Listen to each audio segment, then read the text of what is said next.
Hey guys, welcome back. आज है 23 तारीख नवंबर महीना और 2025 और आज वापस कुछ और नया हुआ है बिज़नेस में और उसी चीज़ के लिए मैं आप सभी के लिए एक वीडियो बना रहा हूँ। तो देखिए गाइस, ऐसे तो कहा जाता है कि फैमिली बिज़नेस बहुत बढ़िया होता है और जिसका भाई फैमिली बिज़नेस है, फैमिली वेल्थ बन रही है, उसका तो कोई जवाब ही नहीं है। लेकिन हर एक चीज़ का एक पॉजिटिव और नेगेटिव ज़रूर होता है, वैसा ही हमारे फैमिली बिज़नेसेस का भी होता है कि चलो वैसे इस चीज़ के बारे में यहाँ पर बात नहीं करनी चाहिए। Let's talk about the real business that we were doing. तो हमारे यहाँ पर चैनल शुरू करने से पहले का टारगेट था कि हम एक डिजिटल फर्स्ट या फिर अपने बिजनेस को डिजिटाइज करने जा रहे थे। हम इसमें कुछ टेक्नोलॉजी ऐड करने जा रहे थे जिससे कि बिज़नेस चलाना ईज़ी हो और इस तरह की कई अलग-अलग चीज़ें। लेकिन बिज़नेस का नाम ही अनसर्टेनिटी है और बिज़नेस में काफ़ी ज़्यादा अनसर्टेनिटी रहती है कि काम होगा, काम नहीं होगा। इस तरह की कई और चीज़ें। तो यही है बिज़नेस का रिस्क। असली में जो कहते हैं कि बिज़नेस वाले बहुत ज़्यादा पैसा कमाते हैं, अनप्रोपोर्शनली कमाते हैं। लेकिन भाई अगर हम देखेंगे कि कितने बिज़नेस वाले फ़ेल होते हैं या फिर बिज़नेस वालों के रिस्क कितना ले सकते हैं बिज़नेस वाले और कितने लोगों को बिज़नेस नहीं चलता है, तो हम देख सकते हैं कि इसमें फ़ेल होने की चांसेस भी बहुत ज़्यादा हैं। और वहीं अगर हम देखते हैं जॉब, तो जॉब में एक सेफ्टी होती है भाई, अपना आराम से जाएँगे, मालिक चाहे पैसे कमा रहा है, चाहे नहीं कमा रहा है, उसे एम्प्लॉइज़ को सैलरी देनी पड़ेगी, टाइम पे देनी पड़ेगी। और इसी तरह से अगर मालिक का बिज़नेस अच्छा चल रहा है, तो वो चाहे जितना मर्ज़ी अच्छा चले, एम्प्लॉयी वो उस टाइम को बेचकर अपना पैसा नहीं कमा रहा है। वो जो सिस्टम बिल्ड किया गया है, उसके बेस पर वो पैसा कमा रहा है। तो इसी तरीके से हमारे बिज़नेस में एक अनसर्टेनिटी आ गई कि जब हम कोशिश कर रहे थे कि हम अपने बिज़नेस में थोड़ा-सा और सिस्टम्स लाएँगे, तो हमारे कुछ एक एम्प्लॉइज़ यहाँ से चले गए और बिना बताए चले गए। और एक तरफ से मैं सोचता हूँ कि ये काफ़ी अच्छी चीज़ भी हुई कि यार मैं एक कंफर्ट ज़ोन में जा रहा था इस सब चीज़ों के प्रति और मैं उन चीज़ों पर तुरंत जंप कर रहा था शायद जहाँ पर जंप नहीं करना चाहिए। इससे पहले कई सारी ऐसी चीज़ें हैं जिनमें काफ़ी ज़्यादा इम्प्रूवमेंट की जा सकती है और वो सारी इम्प्रूवमेंट्स के स्कोप आपको तब नज़र आते हैं जब आपका सिस्टम ब्रेक कर जाता है पूरे तरीके से। तो वही सारे ब्रेकेज, वही सारे चीज़ें जो हमारी गलतियाँ थी, हमारे सिस्टम्स में जो लूप होल थे, वो अब जाके हमें दिख रहे हैं। तो अब मुझे पता लग रहा है कि हमारे हायरिंग सिस्टम में बहुत ज़्यादा लूप होल थे, जिस तरीके से हमारी जो रिटेंशन पॉलिसी है और जो हमारी लीव पॉलिसी है, उन सभी चीज़ों में काफ़ी ज़्यादा लूप होल्स थे।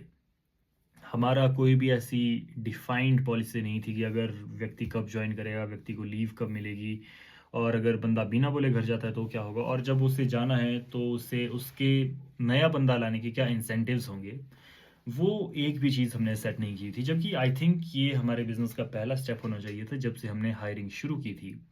लेकिन जब सब कुछ ठीक चल रहा होता है तो हम चलते हुए एयरप्लेन पे कोई ध्यान नहीं देता कि सब कुछ ठीक है नहीं। जब एयरप्लेन का ब्लास्ट हो जाता है या फिर एयरप्लेन क्रैश हो जाता है, तभी सब देखते हैं कि इसमें क्या-क्या खामियाँ थी, क्या-क्या गलतियाँ चल रही थी। तो वही हिसाब हमारा भी है। तो उनमें से काफ़ी ज़्यादा चीज़ों को पैच करने की कोशिश हो रही है और कई सारे नए पैचेज़ का भी हमें पता लग रहा है। लेकिन इसका ये मतलब नहीं है कि हम जो प्रोग्रेस करना चाह रहे थे, वो स्टॉल हो जाएगी, वो रुक जाएगी। तो अभी फ़िलहाल तो ज़्यादातर फ़ोकस एचआर और इसी तरफ है कि किस तरीके से हम बेटर हायरिंग कर सकते हैं। इसी की तरह से मैं आपको एक आज की स्टोरी सुनाता हूँ कि एक बंदे को मैं हायर करने की कोशिश कर रहा था, जो पिछले बंदे हमारे गए, उन्हीं से इस व्यक्ति का रेफ़रेंस मिला था। तो जब मैं इनसे फ़ोन पर बात कर रहा था, तो इनसे पहले ही बात हो गई थी कि हाँ जी, उस्ताद जी, आप पुरानी वाली जगह को क्यों छोड़ रहे हैं? और मेरे लिए अक्सर ये काफ़ी इम्पोर्टेंट क्वेश्चन होता है कि कोई बंदा जहाँ पर वो पुरानी जगह पर काम कर रहा है, वो उसे क्यों छोड़ रहा है? और अब मैं इन चीज़ों पर और भी ज़्यादा ध्यान देता हूँ, क्योंकि इससे आपको काफ़ी ज़्यादा चीज़ें पता लगती है कि जो आपको बंदा बोल रहा है, उसे ध्यान से सुनो। अगर वो झूठ भी बोल रहा है, तो भी आपको उसमें से काफ़ी ज़्यादा चीज़ें पता लग जाएगी। तो उन्होंने कहा कि, "भाई, यहाँ पे सैलरी भी ठीक है, काम भी ठीक है, लेकिन एक चीज़ जो इसकी वजह से मैं यहाँ पर काम छोड़ रहा हूँ, वो ये है कि मुझे खाना चाहिए होता है 12 से 1 बजे के बीच में दोपहर का और यहाँ पे मुझे खाना मिलता है 2 बजे के आसपास और उस टाइम मेरी सिक्स्थ सेंस कुछ घंटी तो बजा रही थी कि यार कुछ तो गड़बड़ है इस चीज़ में। लेकिन फिर बोलते हैं ना कि अगर आपको एक्सपीरियंस नहीं है तो आप अपनी सिक्स सेंस पर या फिर क्या कहते हैं यार इसे, मतलब एक्सपीरियंस जो आपका बोल रहा है आप उस पे ज़्यादा ध्यान नहीं देते। तो मैंने भी ऐसे ही सोचा कि यार हो सकता है कि सच में कुछ ऐसी प्रॉब्लम हो या फिर मजाक कर रहा है कि क्या है ये। और मुझे थोड़ा बेवड़ा जैसा लगा वो बंदा ऑनेस्टली। फिर मैंने उन्हें पूछा कि भाई दारू दूरू पीते हो कि क्या करते हो, तो बोला कभी कभी पीता हूँ। और उस टाइम ही मुझे लगा कि ये बंदा दारू पी के ही बात कर रहा है। लेकिन फिर भी मैंने एक चांस लिया और मैंने कहा कि चलो भाई आ जाओ। तो आज सुबह वो बंदा यहाँ पर पहुँचा। ऐसे हमारा जो अब नॉर्मल रहा करेगा रूटीन, कि जैसे ही कोई बंदा आता है उसका हम तुरंत एंट्री करेंगे और जो भी हमारे रूल्स एंड रेगुलेशन है वो सारी बताएंगे और उसके साथ साथ डेमो ले लेंगे फटाफट कि बंदा जो काम बोल रहा था वो करता है या नहीं करता है। मेरी गलती रही कि मैंने उन्हें लाया, उन्हें थोड़ा सा, मतलब वो तो मुझे आते ही पता लग गया बॉडी लैंग्वेज देख के और जिस तरीके से बंदा और चीज़ों को देखता है, मतलब ओवरऑल अब एक सेंस लगना शुरू हो जाती है अपने आप ही। तो मुझे कुछ गड़बड़ तो लग रही थी। और फिर शाम को मैंने मुझे सच में ऐसा लगा कि यार बंदा इतने दूर से आ रहा है तो शायद इसे रेस्ट की ज़रूरत होगी। हालांकि जब मैं खुद काफ़ी दूर दूर के डिस्टेंसेस से भी आया हूँ, बसेस में आया हूँ, लेकिन मैं खुद कभी इतना रेस्ट नहीं लेता। लेकिन वो आए तो मुझे लगा कि चलो इन्हें रेस्ट दे देते हैं। तो लगभग 3-4 घंटे का उन्होंने रेस्ट लिया और फिर जाके उठे। और फिर जब मैंने उन्हें कहा कि भाई एंट्री करवा लो, तो एंट्री के टाइम वो कुछ आनाकानी करने लगे और एंट्री नहीं करवाई। और फिर जाके मुझे और फिर मेरी खतरे की घंटी बजना शुरू हो गई कि यार कुछ तो गड़बड़ है। फिर मैंने उन्हें एक और बार कहा कि भाई एंट्री करवा लो।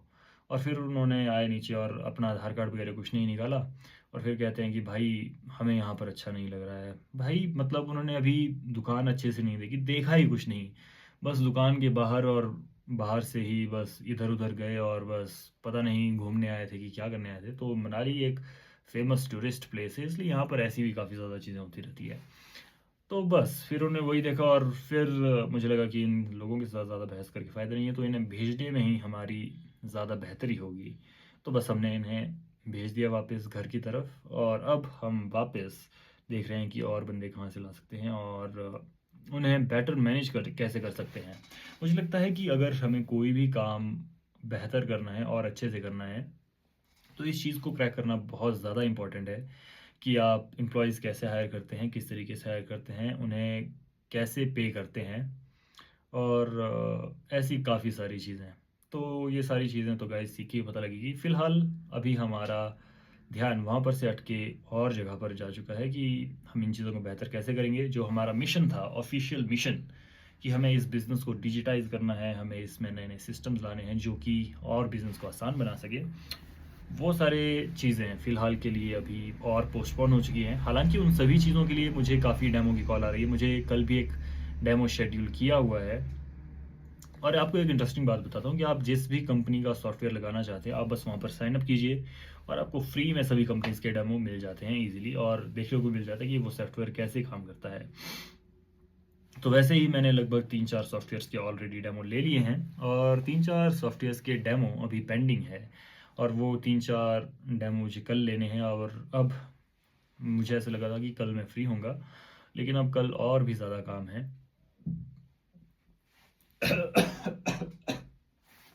हम्म, तो बस यही है गाइस। फैमिली बिजनेसेस कुछ इसी तरह से रन कर रहे हैं कि जब कोई काम करने वाला नहीं है तो आप खुद काम कर रहे हैं। और सिर्फ फैमिली बिजनेस नहीं, बाकी भी स्टार्टअप्स में भी शायद यही हाल होता है, क्योंकि अगर स्टार्टअप्स को भी फंडिंग ना मिले तो जो उनके फाउंडर है वो दिन रात काम करते हैं और बहुत मुश्किल हो जाता है इतना काम करना। तो खैर, मैं ये बातें सीख रहा हूँ और मुझे बहुत अच्छा लग रहा है कि ये लेसन्स मुझे काफ़ी जल्दी मिल रहा है लाइफ में। और ऐसा नहीं कि मुझे बहुत जल्दी मिल रहा है, लेकिन कई लोग होते हैं जिन्हें शायद ये लेसन्स काफ़ी लेट मिलते हैं लाइफ में। और चलो मैं भी अभी वैसे ठीक ठाक बड़ा हो गया हूँ लेकिन चलिए देखते हैं अब कैसे चलती है ज़िंदगी। और जीना इसी का नाम है। और रोज़ चलिए, देखिए गाइस, मिलते हैं अपनी अगली वीडियो में, तब तक के लिए बाय बाय।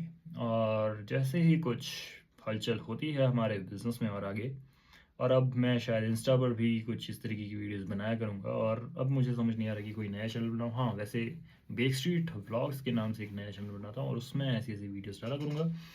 तो ठीक है गाइस, मिलते हैं अगले वीडियो में। तब तक के लिए शुक्रिया, thank you and bye bye.